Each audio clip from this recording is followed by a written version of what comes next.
the agenda is the status report for the Upper Magnolia Green West zoning case number 21SN0676. Mr. Donahoe, I believe you're starting us out.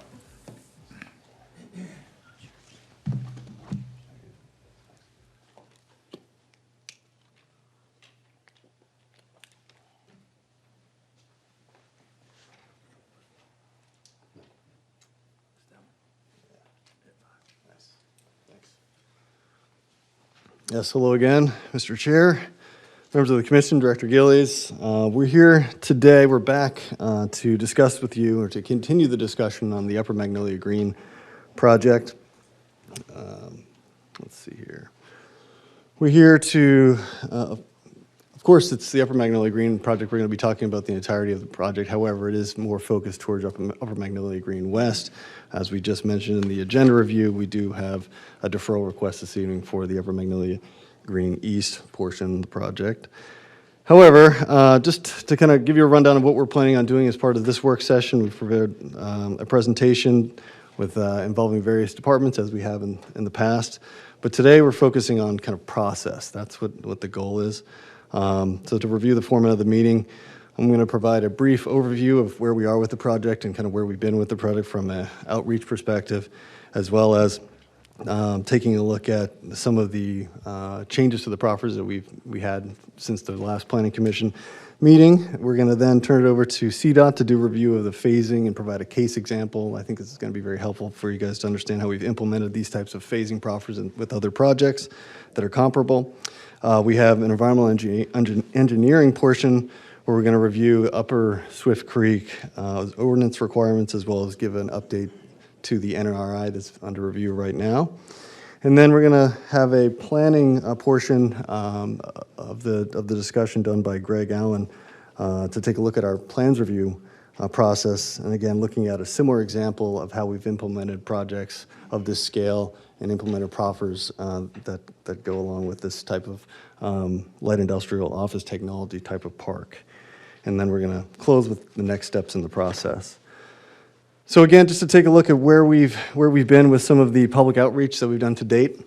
It has been a substantial effort, I would say. We've had numerous community meetings, which we plan to have at least one more next month. Right now, we stand at this being kind of the fourth installment of our Planning Commission work sessions. With each meeting, we've tried to bring forward some type of new perspective or something new to the table for us to discuss. Today's no different. We're going to be exploring more of the process beyond the zoning approval portion of the process. Last meeting, we did bring forward the revised conceptual plan, and we went through in detail what the proffers were in the case, with each department going through their portion of the proffer statement itself and discussing those in detail, and of course getting comments from the Planning Commission. And today, as I mentioned, we're going to be focusing more on the process. Just a reminder for folks at home, this is the project as a whole. This is Upper Magnolia Green East and West. It is a large area. It's 2,428 acres. It's split into two different rezoning cases.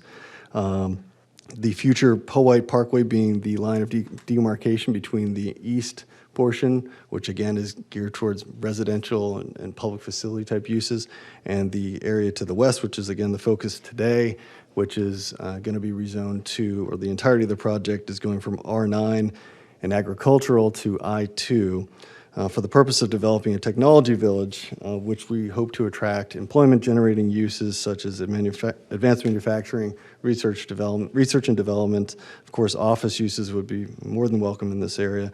There will be some public facilities that will be needed to serve the site if the site develops the way we hope it will, and those we're accommodating for in the proffered case with the inclusion of conditional use plan development for things like a fire station, a potential high school site on the property, as well as a height increase for water towers that would be needed that exceed the 150 feet that we have in the I-2 for the maximum building height for the rest of the development that could occur on the property. Again, just to rewind a little bit, and what we went through and what we showed you previously with the last work session was the conceptual plan. We have gone through adding a road network as well into this conceptual plan. We've addressed some of the areas that we know that folks do not want to have access from, and that's namely along Mosley Road. We did look to address restricting access directly from Mosley Road, in particular on the far western outreach that actually does have access or frontage on Mosley Road, I should say. We looked at creating land bays or potential developable land bays with the delineation of RPA on the property so that we have a better understanding of the potential for development on the property. And again, we have severely limited the uses that would be typically permitted in an I-2 zoning district. We're now down to 7. I think last time I shared with you that there's actually hundreds of uses that would be permitted in the I-2 zoning district if you look at the entirety of the use list. That could include things that are restricted uses as well as our conditional use list. Buffers have been quite a point of discussion in this case. Actually, let me go back here. Performance standards were something that the Planning Commission wanted us to flesh out more, and we surely have done that. We've addressed things like noise, odor, as well as lighting and building height. We've revised the proffers even further based on the feedback we got at the last Planning Commission work session. We addressed a shops and storage yard proffer. We had a request, just to remind folks what that proffer is. It's an accessory use, that particular use, and it can be no closer than 500 feet from the boundary line of the property. And of course, it needs to have screening if that is a necessary element, if it would be visible from any nearby road or perhaps from adjacent properties, although you will have a substantial buffer. So that's what the proffer did have. We went ahead and added some other specifications to that, where we've required that any equipment that would be stored on the property, of course, needs to be stored at its lowest state. So things like forklift or any kind of crane or something like that would need to be, any boom would be stored at its lowest potential state. And of course, the proffers we got from the EDA, they provided accordingly to that request. Next, we have a proffer that was requested of us to essentially raise the level of accountability of businesses locating in the park to be good neighbors. And so we discussed with the EDA a proffer that would essentially create a citizen liaison, which would work closely with the neighbors, the adjacent HOAs, and that would be a position that performs this task, that the EDA would be responsible for appointing someone to do that particular task. And that, of course, would aid in any action with the county if there was ever a need for any type of enforcement action or anything like that, or if it's just typically just something, any kind of complaints that might come in from adjacent property owners.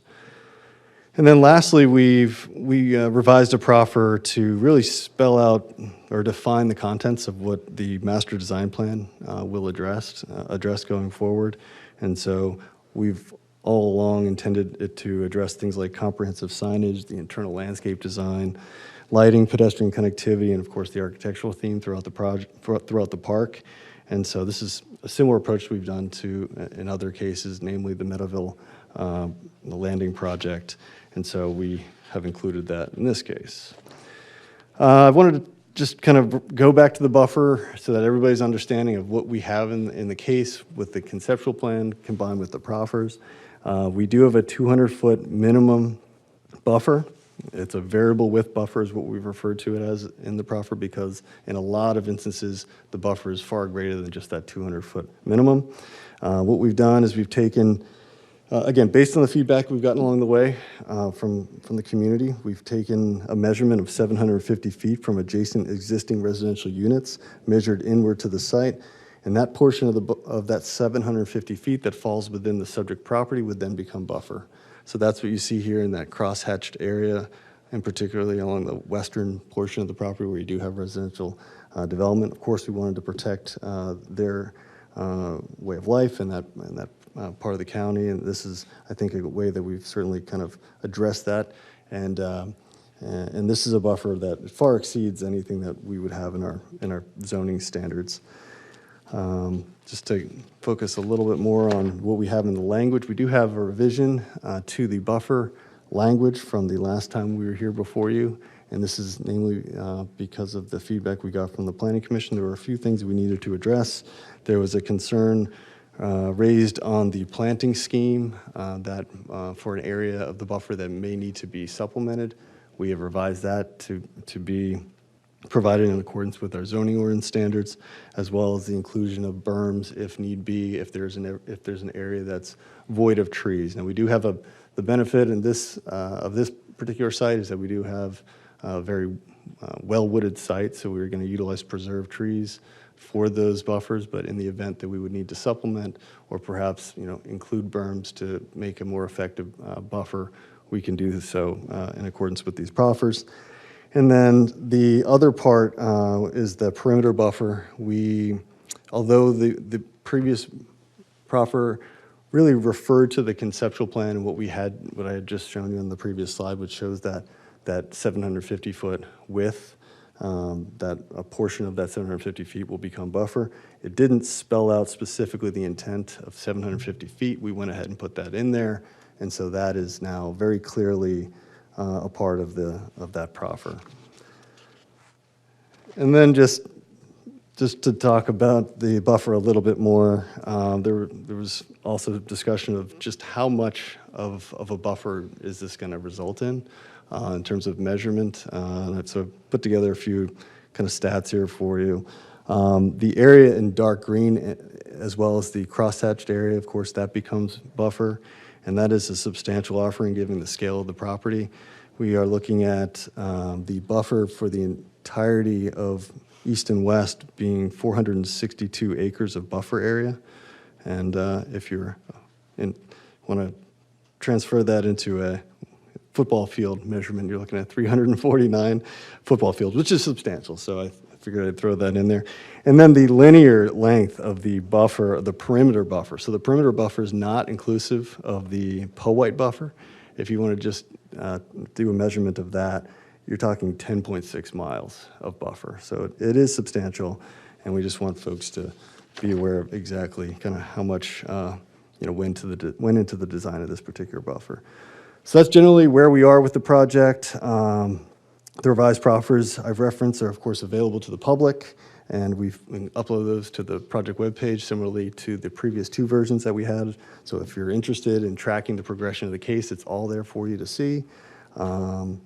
And as we move forward and eventually have a public hearing for this, staff will prepare a full presentation, full staff report, including the complete thorough analysis from all the contributing review departments. So with that, I'll turn it over to Brent Epps with CDOT to go through the phasing and the case example that he's prepared.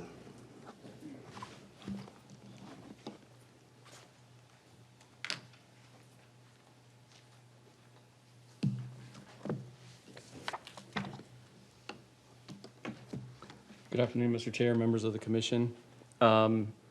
Today, wanted to provide you with a overview of primarily the phasing plan and how we foresee that phasing plan being implemented as a part of this case. But to start with, wanted to really start with where we are as it relates to the West case. So again, proffers currently include an access condition such that prior to any plan approval, the access plan for the roadways will be submitted to and approved by us. Also, traffic study, supplemental traffic study, road improvements, and the phasing plan is completed will again be determined by us as we go through the project. Again, access plan, phasing plan, and road improvements all included. This again is repetitive from last month. You've seen this prior to today. It's a list of all of the proposed proffered road improvements. And then again, just wrapping up with prior to the site plan approval, phasing plan or an update of that plan for the road improvements will be submitted to and approved by CDOT. We did also include a specific phasing plan for the Powell Parkway, such that prior to any initial plan approval, a plan for the construction of the Powell Parkway extension from Hall Street to its existing terminus, to include a timeline financing plan, will be submitted to and approved by the Board of Supervisors, as well as construction of 2 lanes of the Powell from 360 to the Magnolia Green Parkway interchange will be completed. So talking about phasing plans in general, and to give you examples of other developments where we've implemented this type of phasing plan, it's typical of zoning cases with significant road improvements. It's been a proffered condition that we've included since the 80s, and sometimes they include additional traffic analyses, just as we are in this particular case.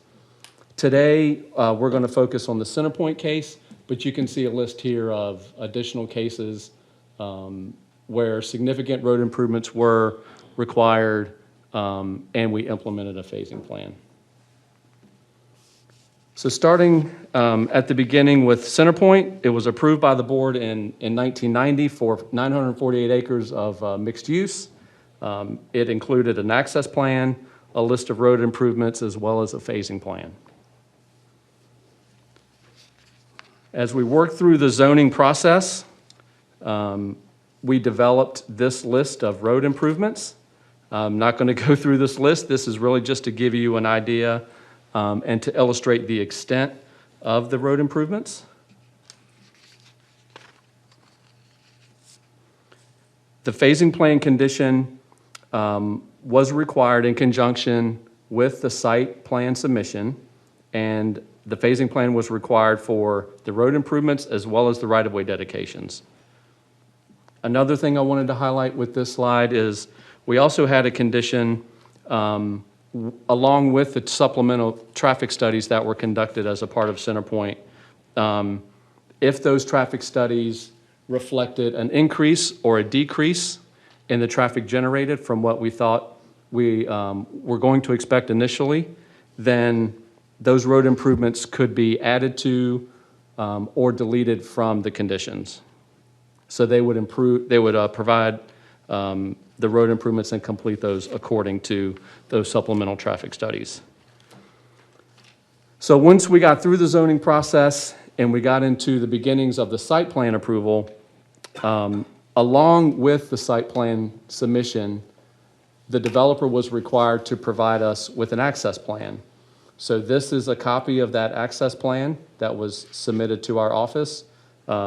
We review and confirm that this is in accordance with access management standards and traffic circulation, and then we review that and approve it in accordance with the phasing plan, which we'll get to in a second. But I wanted to point out first, this is the right-of-way dedication phasing plan. Just wanted to note that we can also phase the dedication of the right-of-way that is required and have that dedication completed along with development. And then ultimately, the phasing plan is documented and then tracked internally by CDOT. So this is a copy of the phasing plan for Centerpoint. It lists the tracks as identified on the previous map, what road improvement is to be completed, and when. And so we would anticipate that as we get through the zoning process and then into the plan approval process with this case, we would receive similar phasing plans and be able to determine, based on those subsequent traffic studies, exactly which road improvements are completed and when. And so those improvements include, that laundry list that you saw initially. It includes everything from the Powell Parkway extension all the way down to improving 2 lanes, Genito, Mount Herman, Skin Quarter, et cetera. So with that, be happy to answer any questions you have. Mr. Sloan? Thank you, Mr. Chair.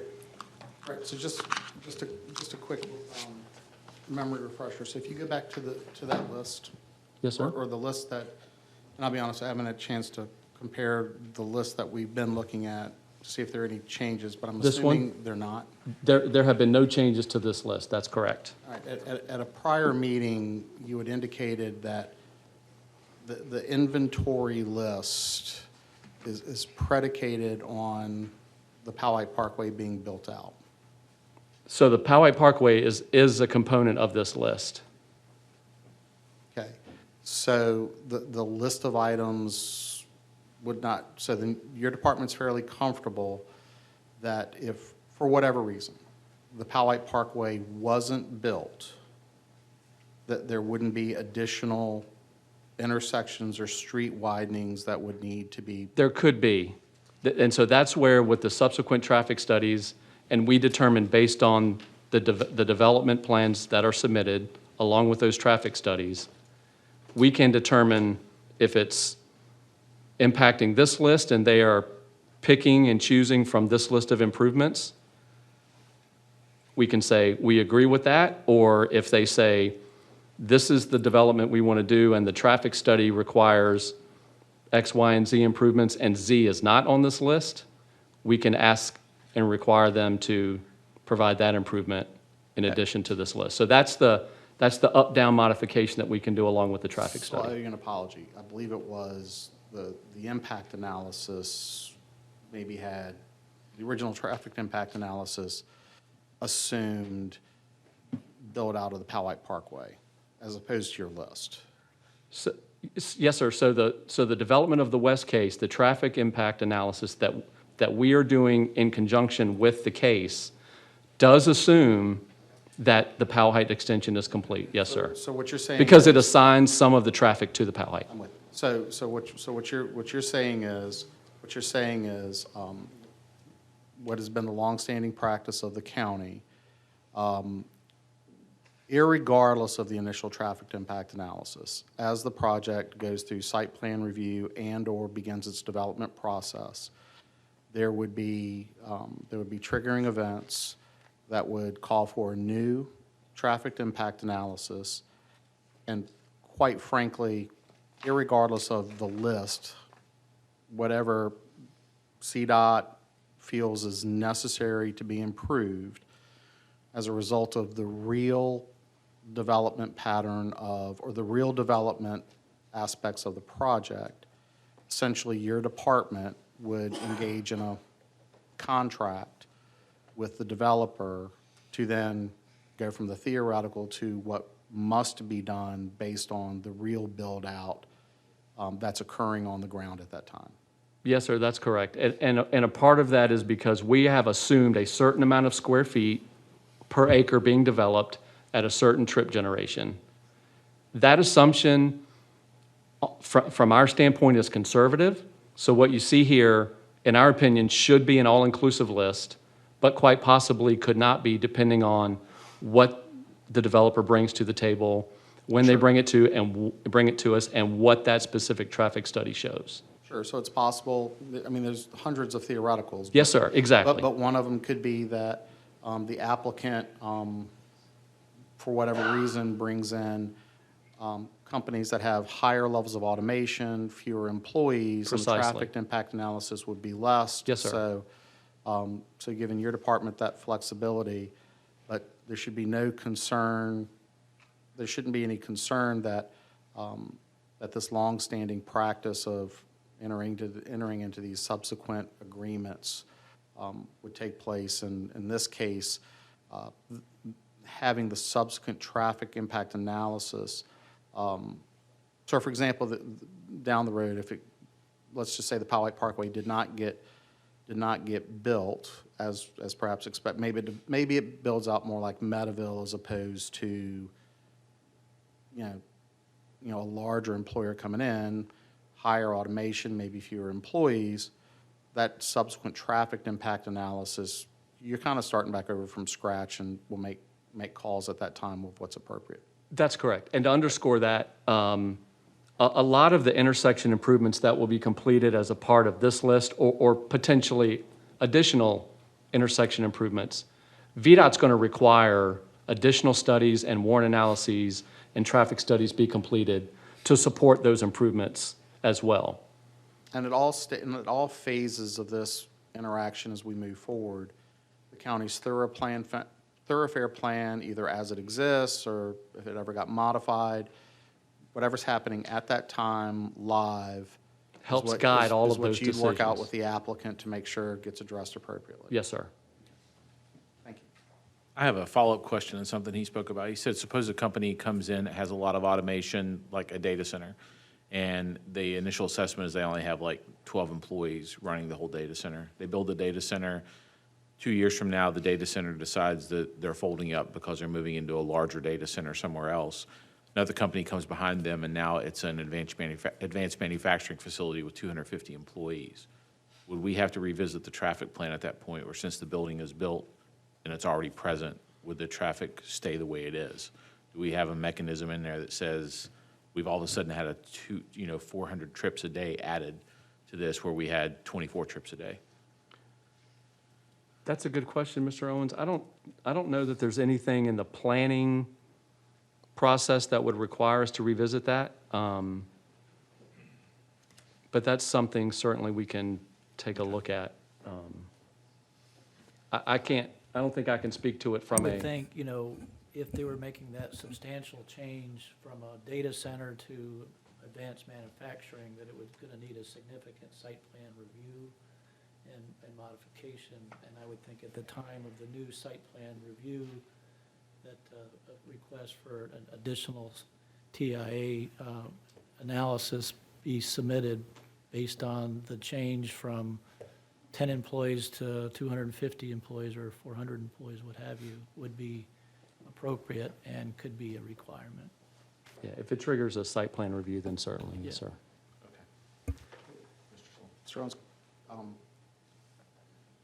Brett, you can phone a friend for this one. Okay. He's sitting back there.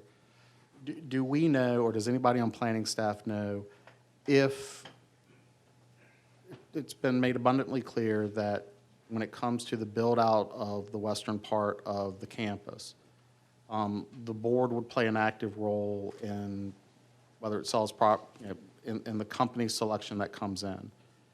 Does that apply to the resale of properties? Does the board have in Commissioner Owens' question, if, let's use a hypothetical example, if Amazon moved out, right, and someone else was coming in, does the board play any kind of a role in that process?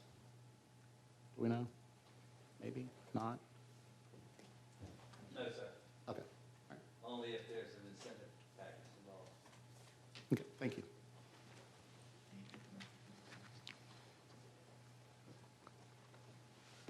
Any other commissioners have any question for Mr. Epps? To Gibbs' point, though, if someone new comes in, they'll have to abide by the same zoning standards that we have in place. So essentially, if it changes hands, it still falls under the same zoning, so it have to be the same type of business. It couldn't be something outside the zoning. That's correct. That's the adhere to the zoning and the covenants. I just don't want citizens to get the wrong idea that if they sell it, then zoning doesn't transfer with it. Okay. Come up. Yeah. You're gonna talk, come and speak into the microphone. All right, why don't you take the seat beside Mr. Robinson in case we have to ask you questions? You'll have a microphone already. I'm actually being serious. It would probably be good to have you have a microphone. Oh, it doesn't? Well, that kind of helps. They would have to adhere to all the zoning and all the proffers that were put into place, as well as the covenants and restrictions that will be put on the park. The Board of Supervisors, however, cannot get in between the transaction of a willing seller and a motivated buyer. That's one of the problems we have. One of the reasons we're doing this is we have property that's zoned for heavy manufacturing, and we're putting distribution facilities on it because we don't control that transaction. But when you say, as you move forward with the development of this in technology park, that certain deed restrictions and such could be put in place to help control how the property is developed. Absolutely. Yeah, so I mean, you got the deed restrictions working for you as well as the zoning requirements. That's Right, so it's, So would it be fair to say that we're told that the board would be controlling who comes into this property? The board will control who initially comes into the property?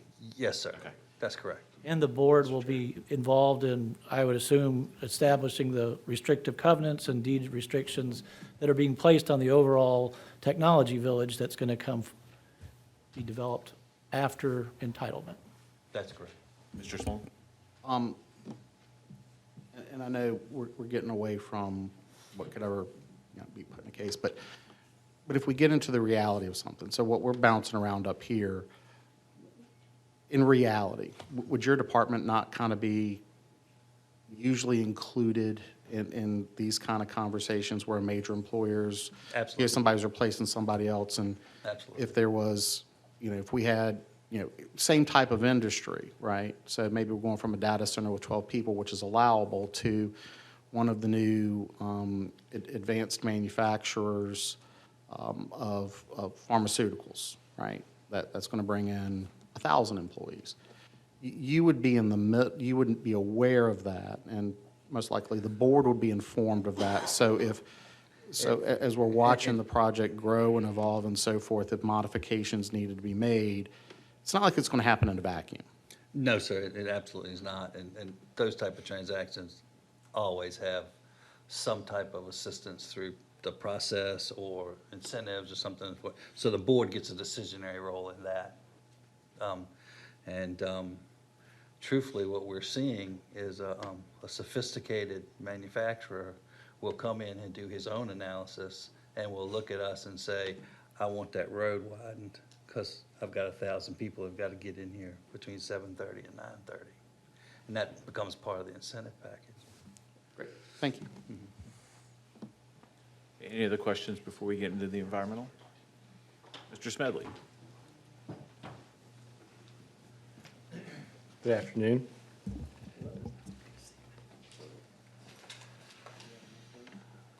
If any of you had watched the board meeting from last month, I covered some of the requirements and conditions we have in the Upper Swift Creek watershed and how those things have evolved over the last 20 years or so. So I'm going to do something similar today and also talk about some more particulars of the case. So this is an overview of the boundaries of the Upper Swift Creek watershed. And you can see the reservoir over here.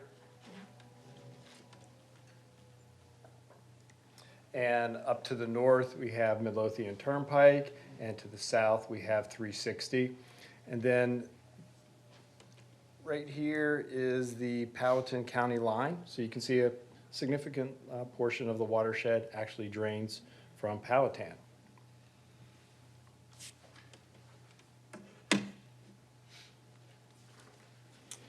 So roughly 25 years ago, the county set forth some standards in ordinance fashion to have increased requirements for phosphorus removal in the watershed. And this was mainly focused on residential properties. In addition, we have increased requirements for sediment basins during construction. They need to be 25% larger than the state standard. This traps more sediment runoff before it gets into the adjacent drainage ways and into the reservoir. We also require super silt fence or an equivalent. We also require the use of anionic PAM, which helps to facilitate vegetative growth. Also flexible growth medium. So if you think of like a hydro seed with wood fibers, that also is another mechanism to get vegetation to establish on barren soil so that you don't have increased risks of sediment runoff. Also within the Upper Swift Creek watershed, we have increased setbacks from the resource protection areas. So through the rest of the county, it's 25 foot. In the Upper Swift Creek watershed, it's 35 foot. And then floodplains for properties that have larger than 100 acres draining through the property in the floodplain, we have an increased setback of 35 feet as compared to 25 feet. Also, within the Upper Swift Creek watershed, we have a requirement during the zoning stage that a natural resource inventory report is completed and submitted to the county. As part of that, the resource protection areas need to be delineated. So that means analyzing the perennial streams or any streams that would be classified as perennial within the watershed, and then the boundaries around those resource protection areas, identifying the floodplains, identifying wetlands, identifying highly erodible soils. And then in addition, we also require several other features to be identified, such as slopes greater than 25%, endangered species, any abandoned mines that might be on the property. Also, historical or archaeological features need to be identified. So all of those features that I just mentioned after the resource protection area item are mainly informational purposes, okay? So the main aspect of the NRI that we actually go out, do field work, and approve is the RPA. Something else to mention, in the Upper Swift Creek watershed, we maintain all the BMPs in the county. So around the same time that this ordinance was passed, the Board of Supervisors elected to maintain all residential BMPs in the county. And then in addition, in the Upper Swift Creek watershed, we maintain the commercial BMPs also. This helps ensure that the BMPs are functioning properly. They're removing the stormwater pollution and associated nutrients and protecting our waterways.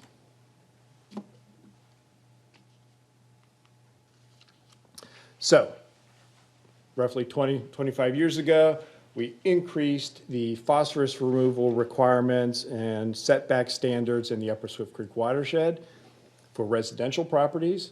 And then in 2014, the state implemented more stringent stormwater standards across the board. At that same time, the county became the stormwater authority for reviewing plans and enforcing those requirements. The really critical aspect here is that while we had those increased residential phosphorus removal requirements, now anything built in the Upper Swift Creek watershed that's commercial has to meet that same level of standard for treatment and removal of phosphorus. So pre-2014, basically had to catch a ½ inch of rainfall off impervious area and treat it to remove phosphorus. Post-2014, you have to catch 1 inch of rainfall off impervious and pervious, so such as managed turf, and treat that. So it's a significant increase in the amount of water that you're treating. Now, this doesn't have to do with detention for flooding aspects. This is I'm only focusing on actually what is getting treated from a water quality standpoint. So now, we had 20 years ago, this level of phosphorus removal in the Upper Swift Creek watershed. 2014, we jump up another level to, get another bump in what we're removing and protecting the watershed. So, actually, can you jump back to slide 4? Tell me when you see it. It's slide 4 of the planning's presentation. I want to jump back, since we just talked about the NRI, to the overall schematic of here we go. Yep, there you go. So here is the overall, is there a white? No, there's no white. Okay. You can see these fingers right here that were previously identified as RPA under a previous parcel. So this area in here is going to be RPA.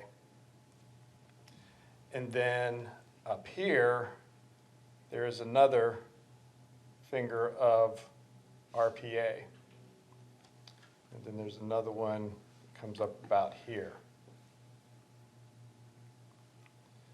There's another little one that's up in here and over in here. So planning had used some of the previous information that we had on file. This is, some of the updated information the applicant has submitted, along with, some of the knowledge within our department. You can see how this, relates to some of the current layout that we have been reviewing.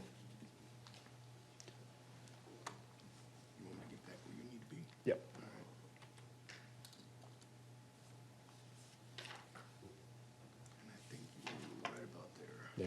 Yep, that's good.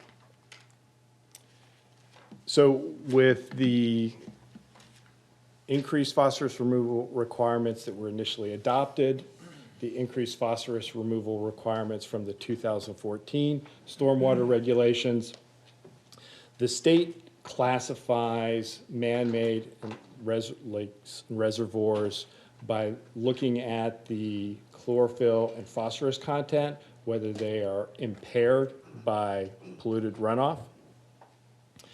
The Department of Utilities monitors the reservoir every year, and then they transfer the data to environmental engineering, and we will put a report out once a year from that information. DEQ also goes out and monitors man-made lakes and reservoirs. And when they look at an impairment, they use their data. But we still, want to monitor on our own on a more frequent basis, because they were doing it about every 4 years from my recollection, and I think it may have changed to every 6 years now on a rotating basis. But what I want to get at is that in 2020, when you look at the phosphorus level in the reservoir, the cutoff of where you need to be concerned is 0.04, and the reservoir was at 0.031. And the 2021 data that we just received from utilities about a month ago, and a cursory review of that, the phosphorus level is 0.037. So we've maintained, under that 0.04 limit for many years now. And the reservoir is 50 years old. I think its projected life was about 50 years, but we will probably be using it for, hopefully another 50 years. The point is that with all the growth we've had in the early 2000s and the growth we've had over the last 5 years, we still have excellent water quality in the reservoir. It's a very healthy ecosystem, a very healthy fishery. The utilities department is doing an excellent job managing the hydrilla in the reservoir so that we don't see these massive fluctuations in the natural aquatic vegetation, the fisheries, the natural fisheries, aside from the carp that they're stocking in the reservoir to manage the hydrilla. So at this point, everything that we've put in place and the state has put in place with the additional requirements are protective of water quality in the reservoir. And I think it's very important to note that as we look at zoning cases within this watershed. And lastly, tree canopies within our residential neighborhoods. There was a zoning case we just passed, I think it was last month, and it's got street trees. I think it's in your district, Gloria, if you know the one I'm talking about. And as we look at livable communities also mean environmentally friendly communities. And when we look at asking for these type of features within a neighborhood, having street trees within a residential development helps to slow stormwater runoff from these impervious areas. So when you have a street tree canopy across the impervious area of the road, that precipitation that falls gets trapped in the tree canopy and either stays there or is slowly released to the ground, so you don't have very high runoff periods, which high runoff means more pollutant loads to our adjacent waterways. So With that, I'll wrap it up.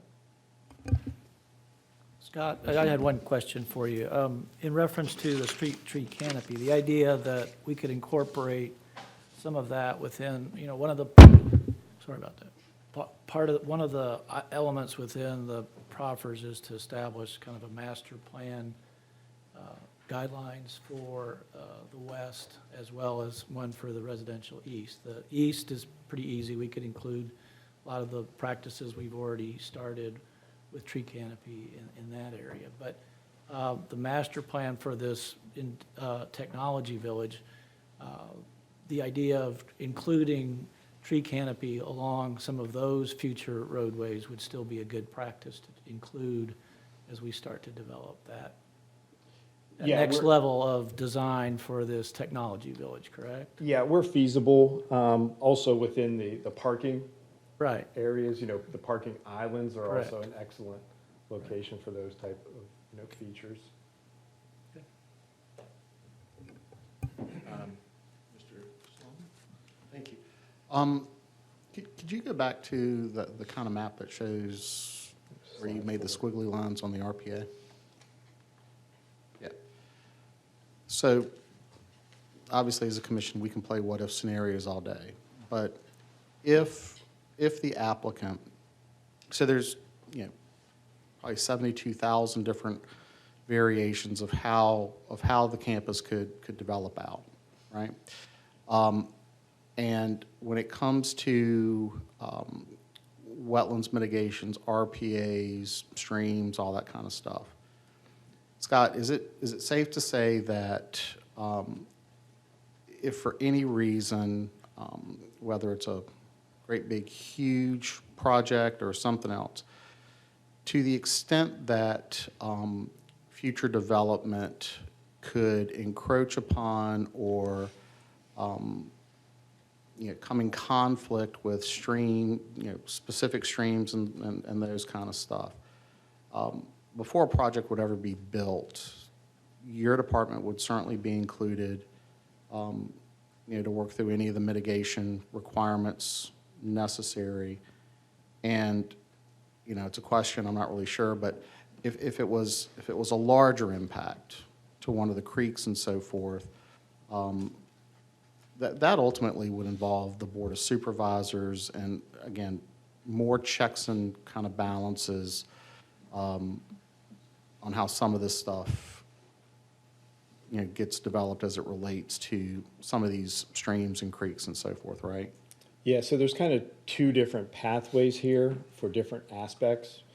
You have wetlands that are not contained within the RPA.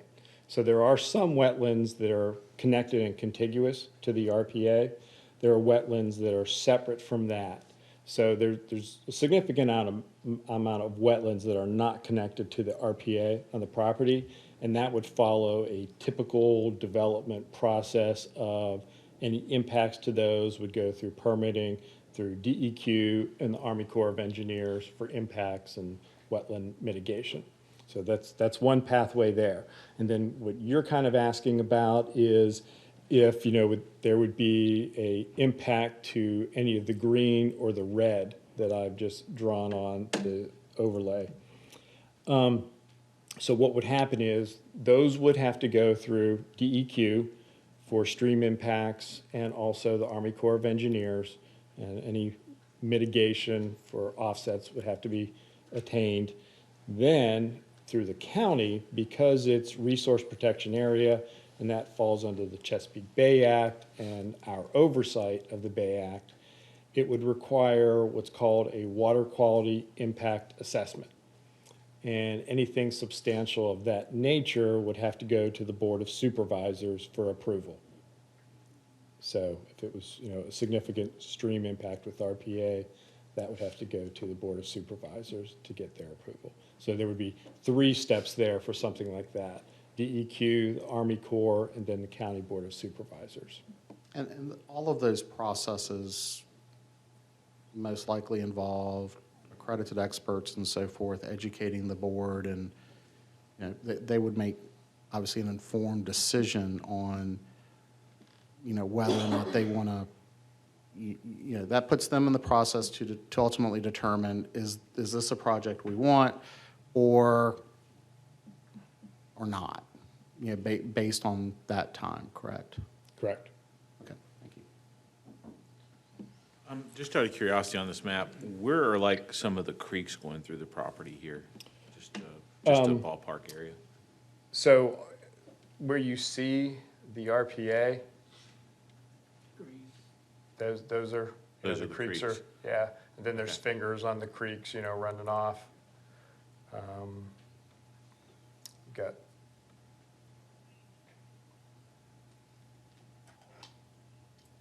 so there's one over here. Any other questions for Mr. Smedley? I had one. One of the questions the planning commission's had is kind of what the status is of the NRI. I know we just recently finally got kind of the full submittal to your office, and kind of what's the process now that you have all of the documentation in your office?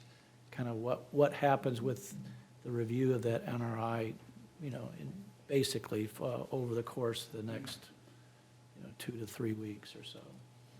Okay. So as Mr. Gillies mentioned, we got updated information submitted last week. So staff are coordinating with the applicant's engineer to go out in the field to do what we call perennial flow determinations on the remaining creeks. So mainly these areas in red, we'll be going out and doing assessments in the streams. And then, I should know after this week where we are on the timeline, but hopefully everything will move ahead and will be good for April. Thank you. Thank you, Mr. Smedley. This is Mr. Allen.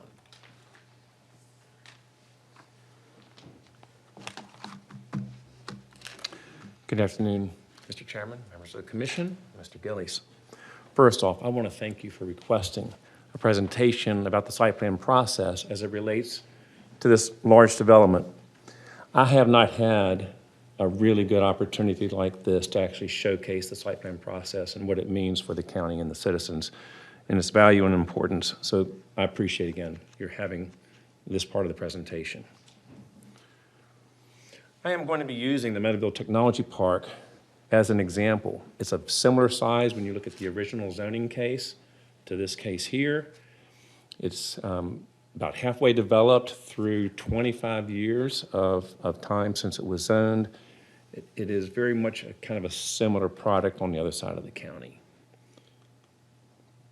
It's currently, though, about 1,262 acres, and due to a couple of rezonings that actually changed some of the land to residential, it appears as though the developer in the area felt he was comfortable with having his residential next to the industrial park, which was kind of a good sign for Meadowville. Because the reason for Meadowville going through the process it did, it was meant to be a new concept for an employment center for Chesterfield County that would be respectful of the adjacent neighborhood, Mount Blanco. And so having additional residential come into play even after Mount Blanco just showed that it was following the rules appropriately and that it was a good concept for the county. But why is the site plan process necessary?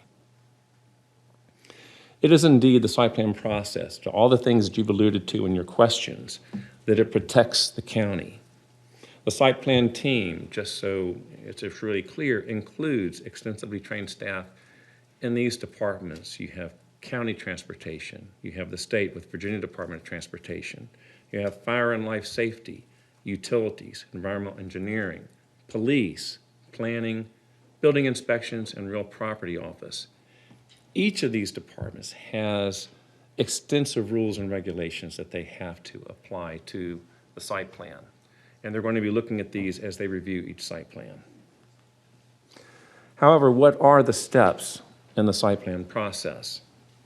Most people don't realize, but we promote an inquiry meeting as the first step.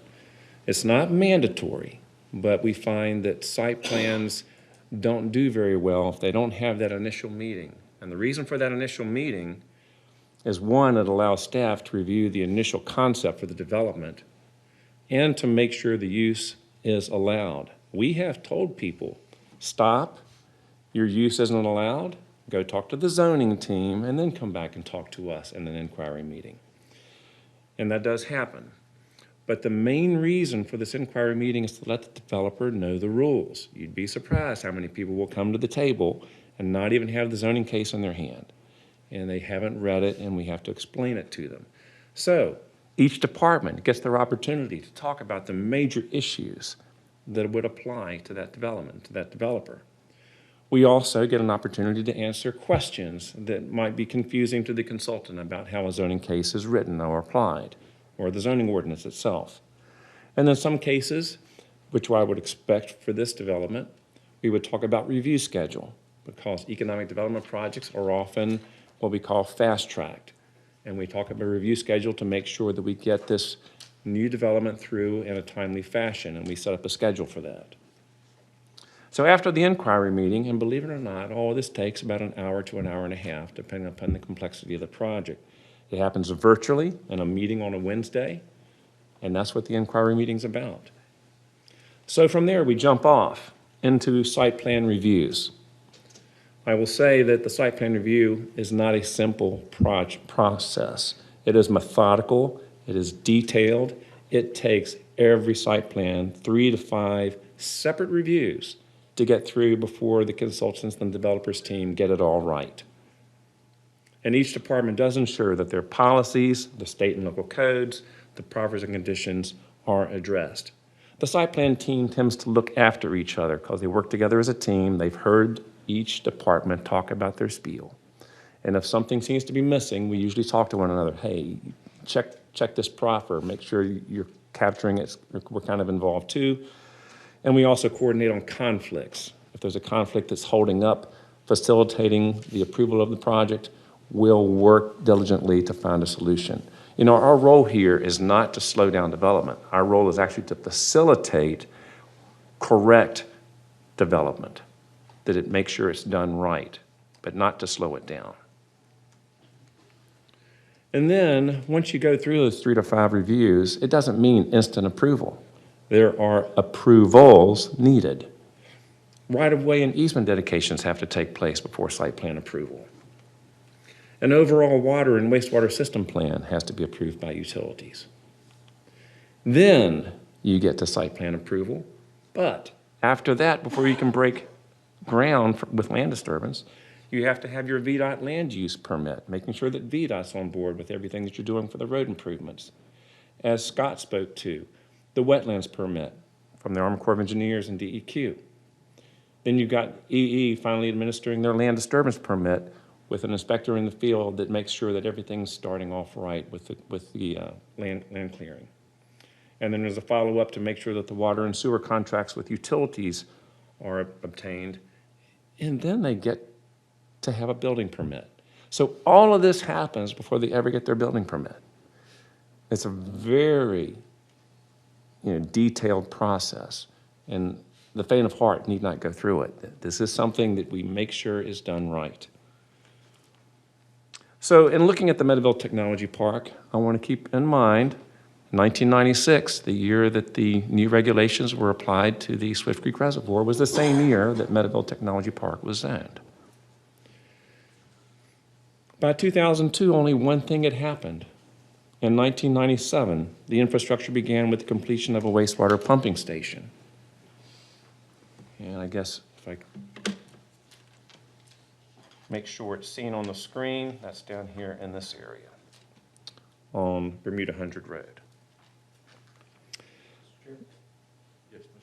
Greg, just Sure. off the top of your head, does that wastewater pumping station provide services for any of the surrounding residential areas, or is it exclusive to the technology park? I would definitely have to get someone from utilities if they're behind me. That's fine. Mr. Nannery? That's all right. Are they coming up? Just see if he says yes. They're not on this presentation.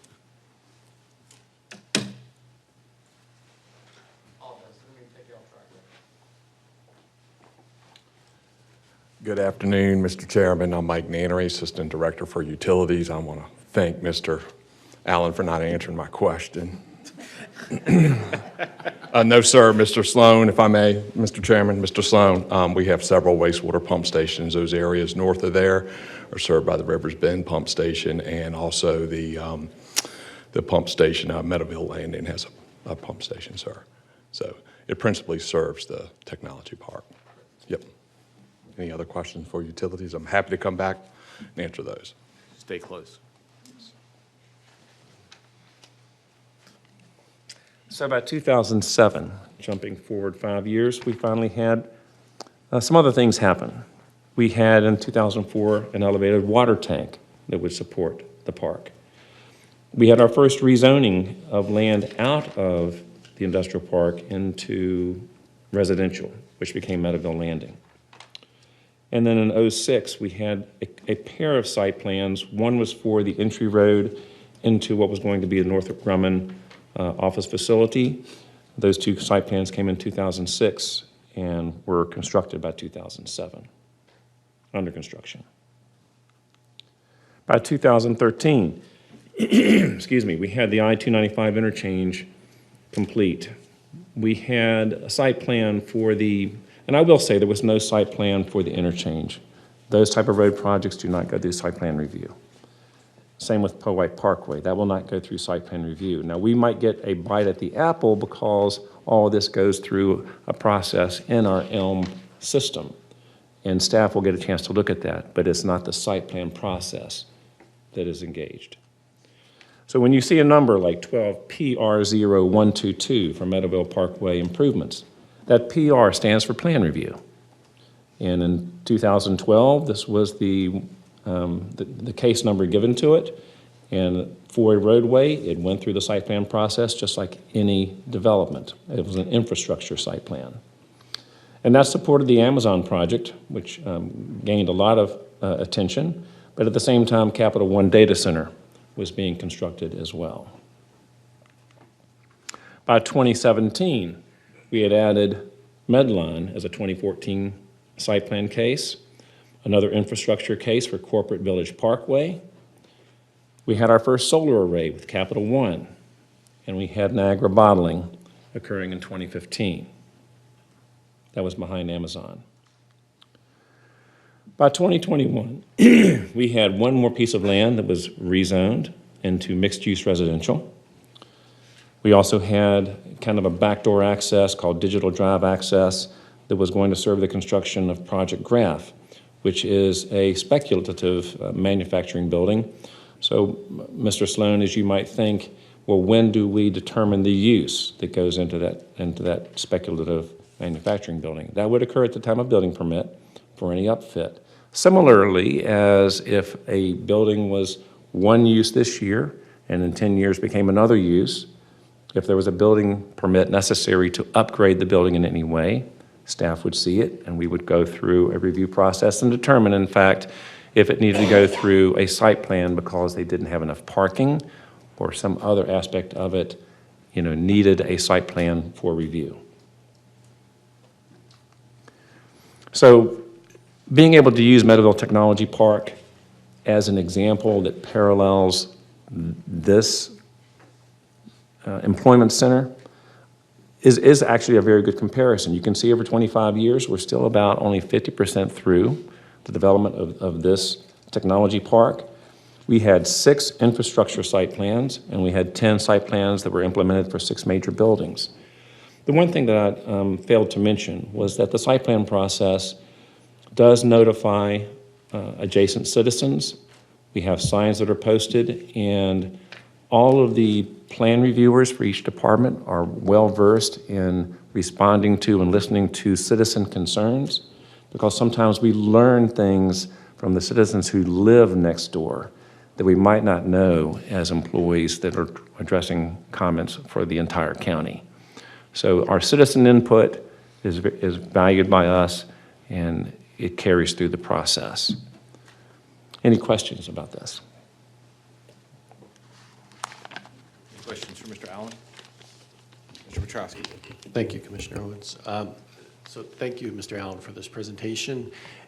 And I was just looking through the timeline of this Meadowville example.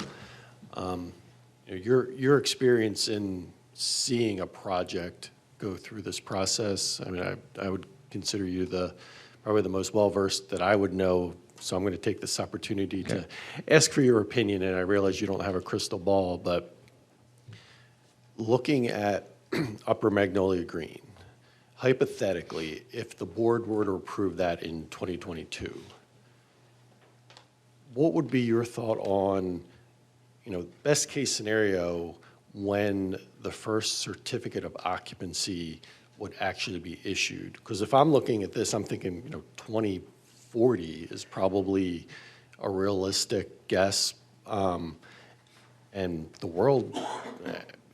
way the world is changing, 2040 is just unimaginably far out from the technology, what's happening in the transportation world, everything. And I guess just your general thoughts on how, I guess, did I state a question? No, you're fine. So, I have watched numerous industrial parks develop. Rivers Bend Industrial Park, actually a very good example of a park that actually develops fairly quickly, because all the users seem to come in lockstep, one after another. A lot of roadway improvements, a lot of environmental engineering improvements. But you take Upper Magnolia Green. It is cut up to a certain degree with RPAs and fingers of the RPAs.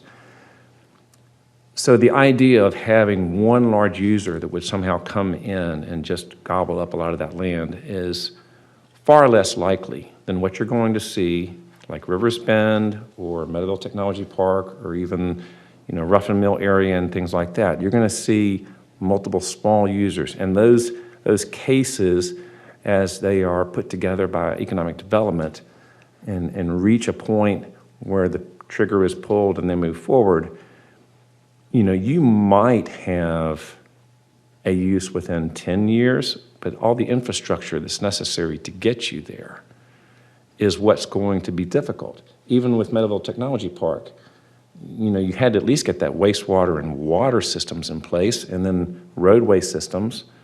So it wouldn't surprise me if indeed the first user, unless there's just something really aggressive that comes up, it's going to take 8 to 10 years.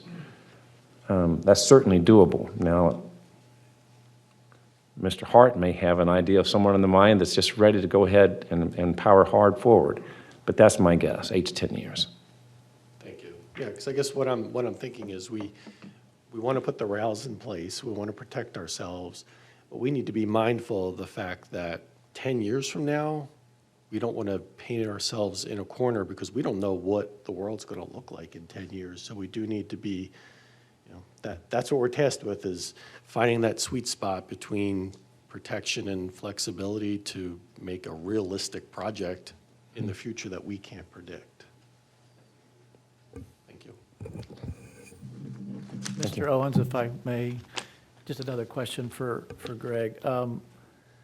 Typically, how long would you say a large-scale employment site plan takes to go the 3 to 5, reiterations to go through and get to a point of approval in our office? That's actually a very valuable question, because what happens for industrial development is a little bit different than what happens for subdivisions and a lot of standard site plans. One of the marketing employees that Chesterfield has used so successfully has been the fast-track site plan process.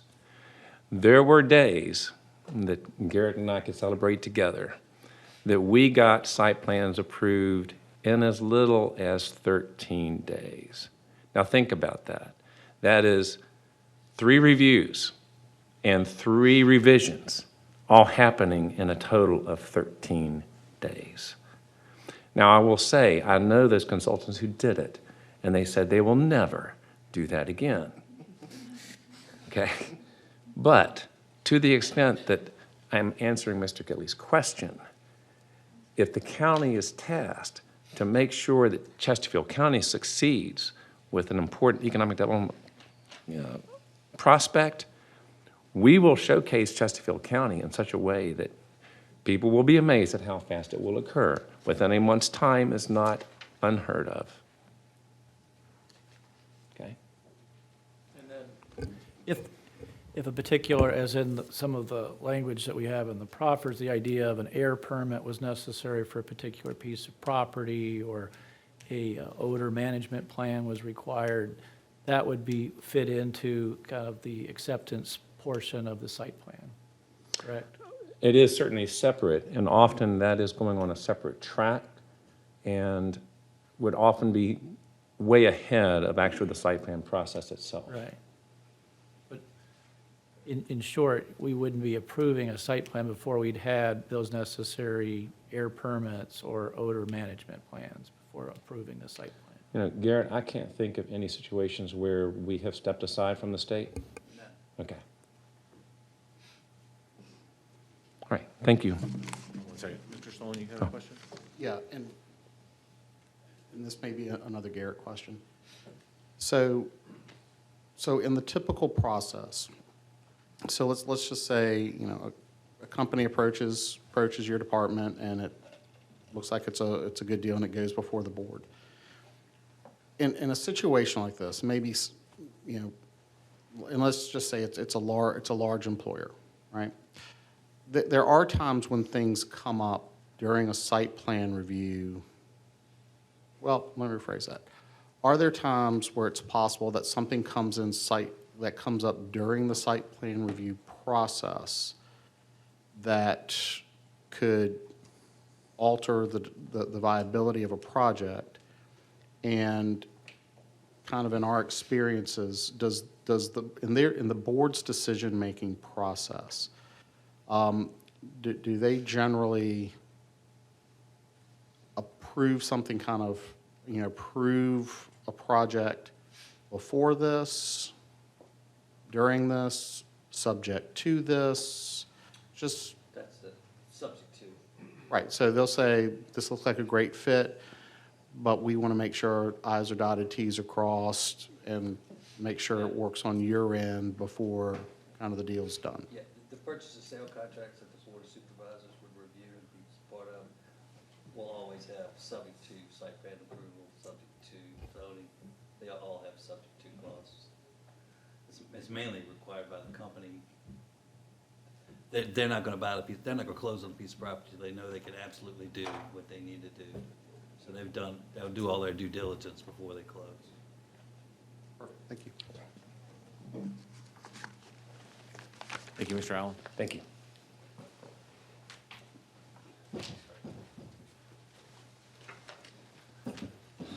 Chair Owens, I'm back just here to kind of close this out. We are bringing it back to the process related to Upper Magnolia Green West, where we are with the next steps. We have a community meeting that Mr. Owens, you're going to host. We're going to hold that at the Cosby High School Auditorium on the evening of the 14th of April, where we're going to do another thorough review of the proffers. So we look forward to that.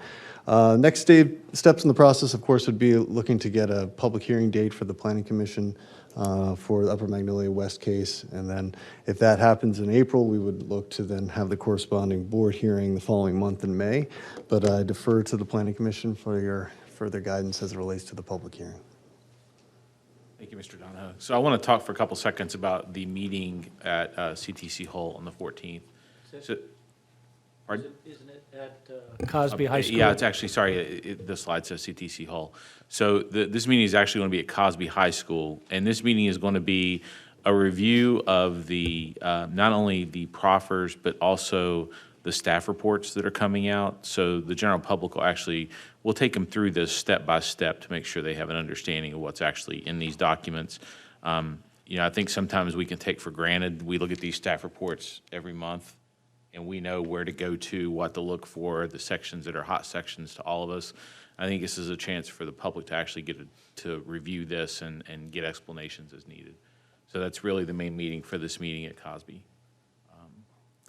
Planning Commissioners, do you all have any comments right now? I'm kind of reluctant to set the public hearing on this until we find out where we are with the natural resource report, because we can go up until 2 weeks before this to advertise it, correct? Or do we have No, to set the public that's hearing? unfortunate. We need to go ahead and try to establish, if we want the public hearing for April 19th, either today through a vote, or maybe leave it to the discretion of the staff. But the idea that we could always set the public hearing for April 19th and say,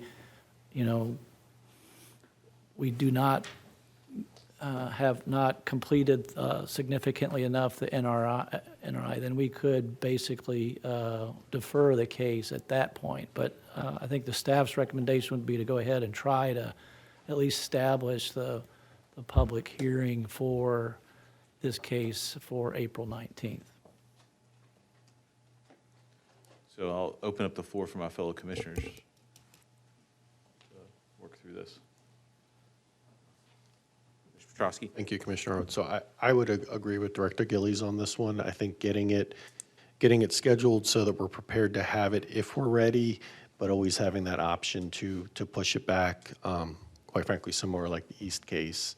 There's nothing preventing us from pushing it back, but I would like us to be as prepared as possible to proceed when we're ready.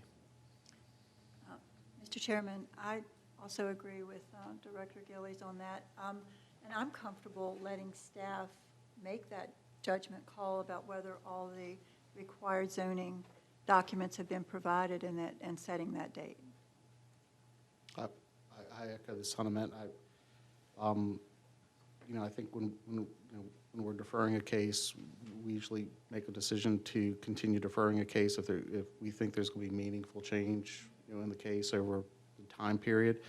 I think this certainly leaves us plenty of options that, as the NRI comes out, if there's something in that looks like we either need to modify the case, alter proffered conditions or something like that, we absolutely reserve the right to defer it, next month. But at this point, I'm supportive.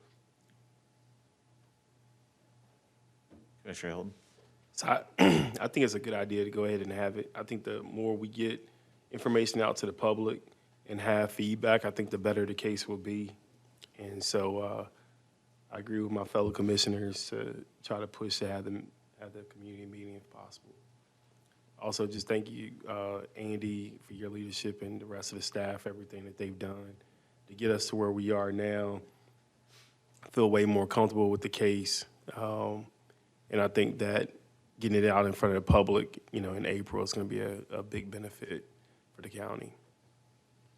So I think we're 5 for 5 on scheduling this with the opportunity to defer it if we need to. I was going to say, Mr. Chair, if it pleases the commission, I move that we set the public hearing for, and I apologize, I'm not going to rattle off the numbers, but both the East and the West case for our regularly scheduled April Planning Commission meeting. Second. I have to correct the motion. We can't do anything on the East case that's already on the agenda for tonight. So we can't really set the hearing for that. We have to wait procedurally until that part of the meeting. My apologies. Then do the deferral to My apologies. West case. I was ahead of you, Rob. Very good. I second the amend. We saw you going for it, Rob. I will second the amended motion for Just West. So the motion on the floor is to set the public hearing for case number 21SN0676 for April 19th. I have a motion and a second. Madam Clerk, will you please take a roll call vote? Yes, Mr. Chair. Mr. Owens. Aye. Mr. Petrosky. Aye. Mr. Sloan. Aye. Mrs. Fry. Aye. Dr. Hilton. Aye. Mr. Chair, that vote is unanimous. That motion passes. All right, thank you very much.